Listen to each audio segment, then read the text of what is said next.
गगनमंडळी नारे सुकुमार दिसे, तिन्ही लोक वसे तिये उदरी.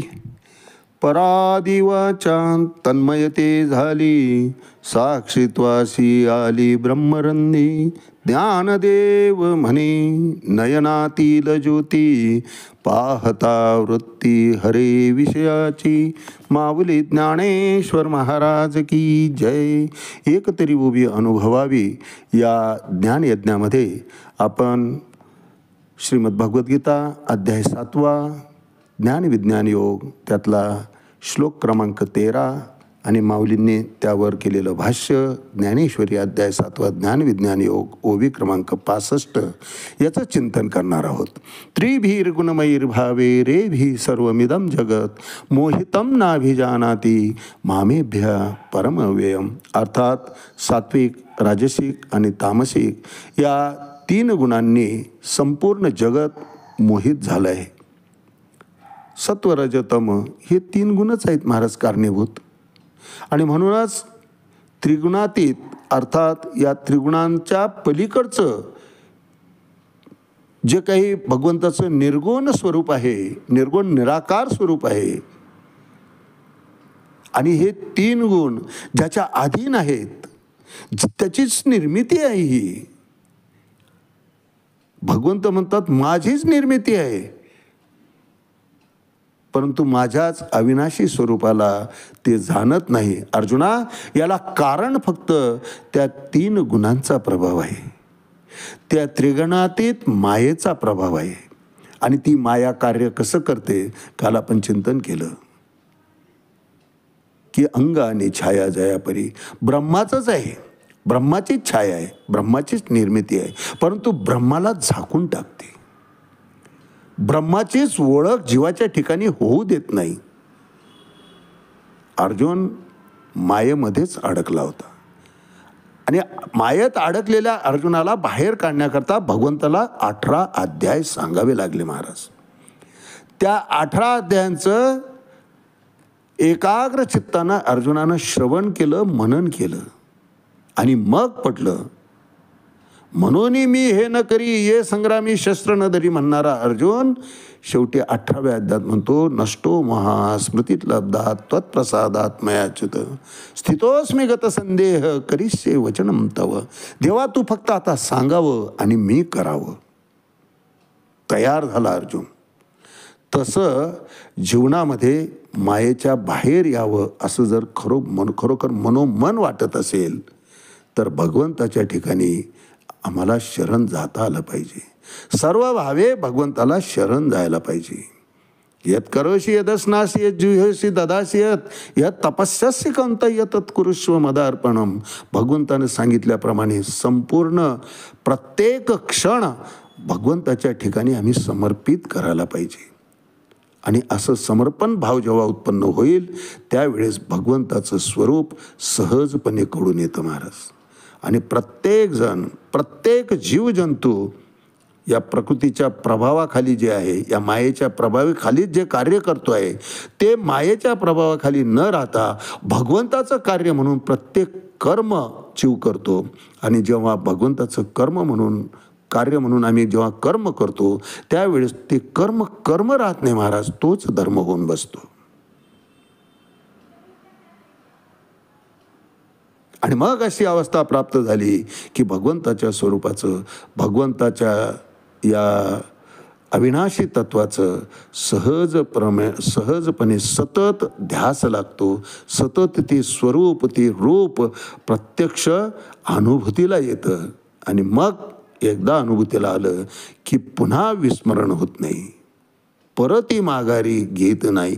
येणे सोशे मन झाले हावभरी, परती माघारी घेत नाही. एकदा तिथं ते लागलं की मग मात्र परत जात नाही.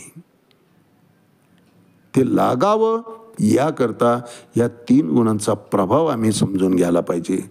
यावर भाष्य करताना माऊली ज्ञानविज्ञान योग 7वा अध्याय ज्ञानेश्वरी 65 क्रमांकाच्या वेळेत म्हणतात 7व्या अध्यायाच्या, पै पृथ्वीचा घटू की जे सवेची पृथ्वीशी मिळे तरी मेळ विजे, एरवे तोची अग्निसंगे सिजे तरी वेगळा होय, याही ठिकाणी दृष्टांत देतात माऊली. माऊलीच्या लेखणीतून भगवंत अर्जुनाला सांगतायत, पै पृथ्वीचा घटू कीजे, सवेची पृथ्वीशी मिळे तरी मेळवीजे. मातीचा घडा बनवलाय आणि त्याला जर फोडलं तर तो मातीमध्ये सहजप्रमाणे मिळून जातो महाराज. एरवे तोची घट अग्निसंगे शिजे तरी वेगळा होय. पण त्याच्यावर जर अग्निसंस्कार झाले, त्याला अग्नीमध्ये शिजे म्हणजे भाजवलं, अग्नीमध्ये जर तेच मडकं तोच घडा जर घट आम्ही भाजला तर मात्र त्या मातीपासून तो वेगळा होतो. त्या मातीमध्ये सहजासहजी तो मिळत नाही. त्यावर पुन्हा पुढचे संस्कार करावे लागतात. ते संस्कार म्हणजेच परमार्थ आहे महाराज.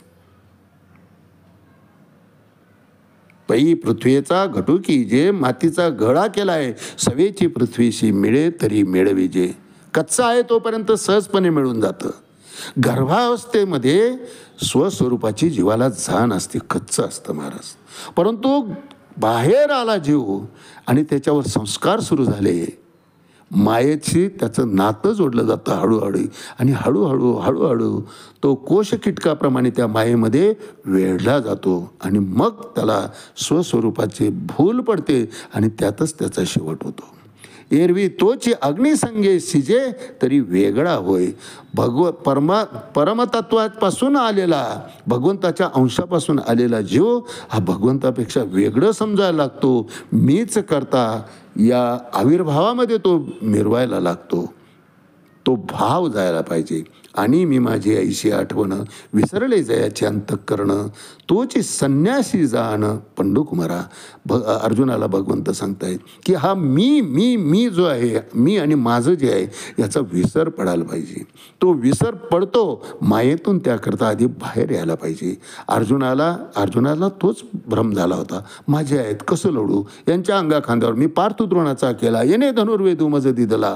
अरे याच्यामुळे तर मी शिकलो देवा.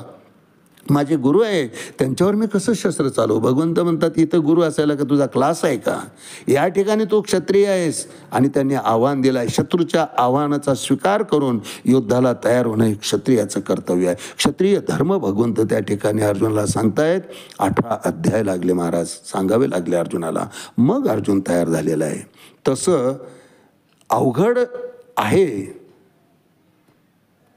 परंतु अशक्य आहे असं नाही, सहज शक्य होतं. आपण सुद्धा मायेतून सहजपणे बाहेर येऊ शकतो. फक्त चाललेल्याचं चिंतन मनन आम्ही मनस्वी करायला पाहिजे. माऊली या ठिकाणी सांगतायत की पृथ्वीचा घटू कीजे, सवेची पृथ्वीशी मिळे तरी मेळविजे. कच्चा आहे तोपर्यंत मिळून जातं. एरवी तोची अग्निसंगे शिजे, एकदा मायेमध्ये अडकलं तरी वेगळा होय. मग त्याचं अस्तित्व तो वेगळं मानायला लागतो. त्याला पुन्हा यात मिळून घ्यायचं असेल तर त्याला बारीक पिसून घ्यावं लागतं स्वतःला. आज याच ठिकाणी थांबूया. रामकृष्ण हरी पुंडलिक वरदारी विठ्ठल.